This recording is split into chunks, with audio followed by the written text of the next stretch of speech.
The main nerve supplying the posterior fascia. Radial nerve. Is there an exception to the rule? Ha? Wala. Walang exception yan sa rule. Okay? So for the posterior fascial compartment, there's how many layers? There's only 2 layers. Okay, superficial and deep. Kaya yung superficial, okay, superficial, this is arranged from lateral to medial. Okay? So the main muscle for the superficial is number 1, your brachioradialis. Brachioradialis. Okay.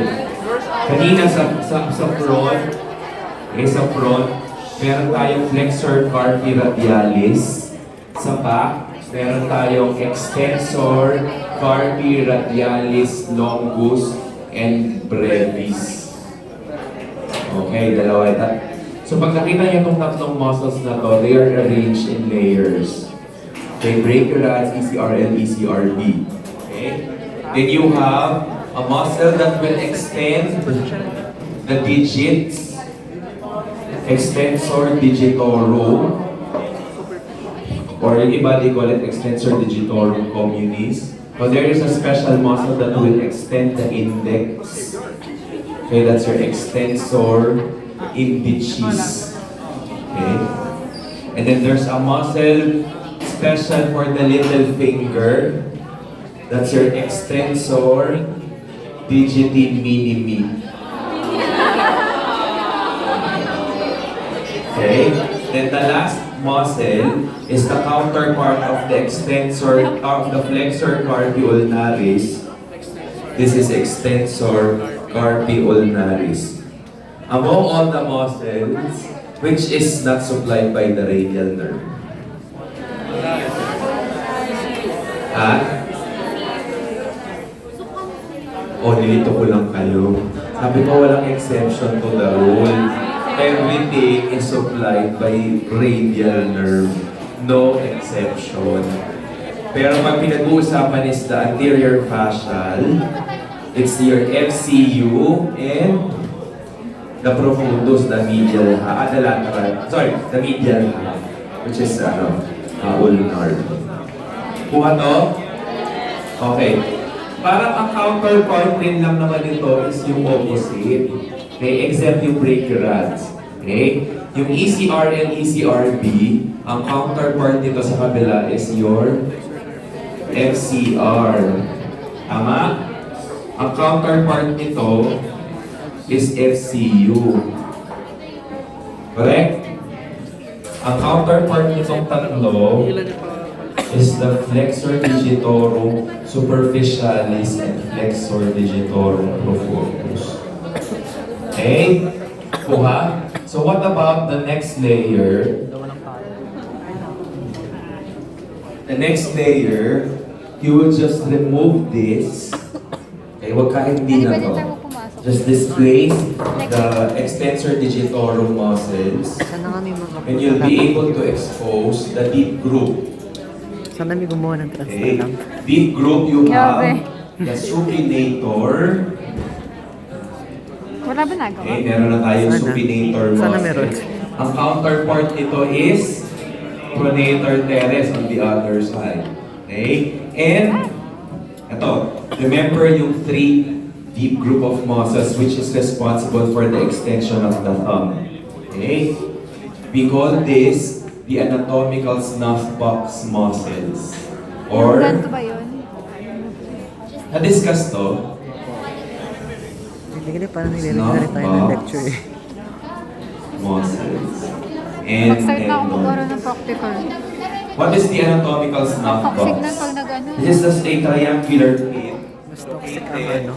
Ang semester Posterior na to the final. thumb. Di ba? Why is it called the Kaya kayo snuff mag-aaral na box? kasi kasabay na. Ano? Yung mga Psychiatry, end di ba? user daw, doon nilalagay yung agent, tas sinisimpot. That's why it's called the snuff box. Okay? So what are the composition of that snuff box? Assuming this is the thumb.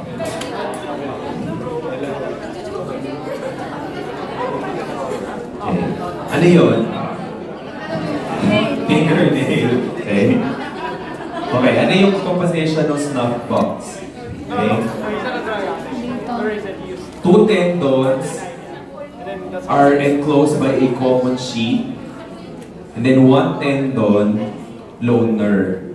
Oh. Okay. Tama ba yung... Kuha.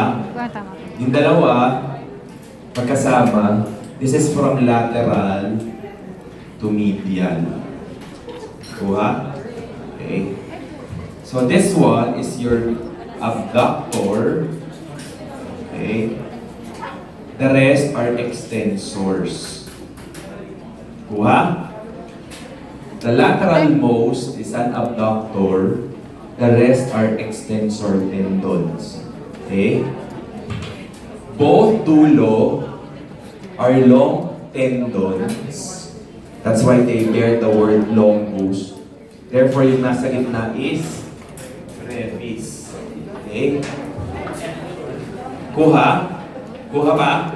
Okay. Since they are all muscles of the thumb, you have to add polyches. Okay? Kuha? So you have apple, epep, apple.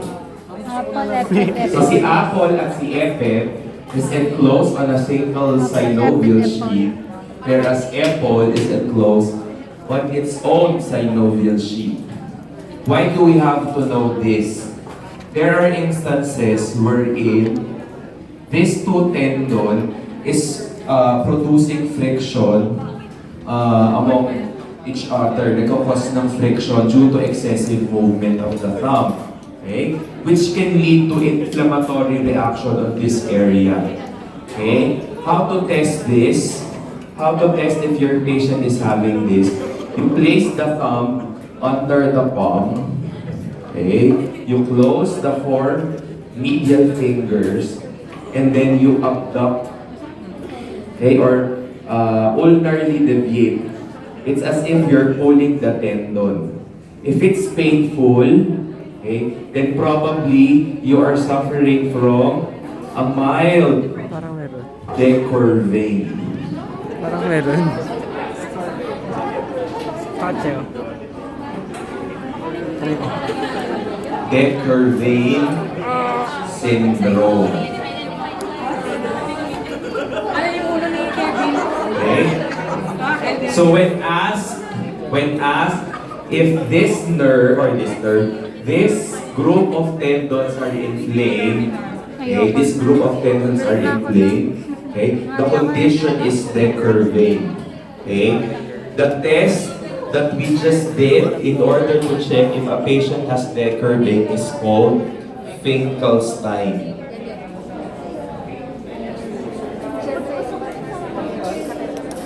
Test. Kuha? Kuha?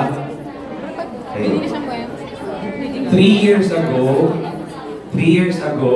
I had this condition, the Decurvain syndrome on my left hand.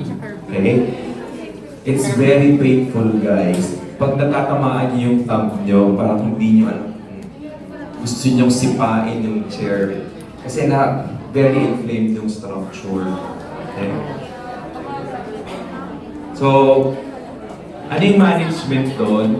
Okay, pwedeng conservative, just rest the area. Kung hindi siya marinig ng stress, ng rest, okay, you can give anti-inflammatories, etc. Second step, pagaya pa rin ng anti-inflammatory, injection ng steroids. Pag hindi pa rin naalis ng steroids, i-open na yun, i-release. Okay? So, di naman ako umabot ng salita. Actually, yung doctor ko nun si Dr. Tiger. Okay. Hanggang ano lang ako, steroids.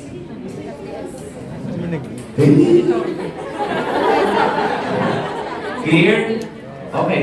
Also, another important structure that can be found in the anatomical snuff box. Can you still remember the radial artery? Di ba, pumutol tayo sa radial artery hanggang wrist joint? Once it reaches the wrist joint, it will move posteriorly and will cross anatomical snuff box. Okay? So if you want to palpate for your radial artery, you can also use the anatomical snuff box. Okay?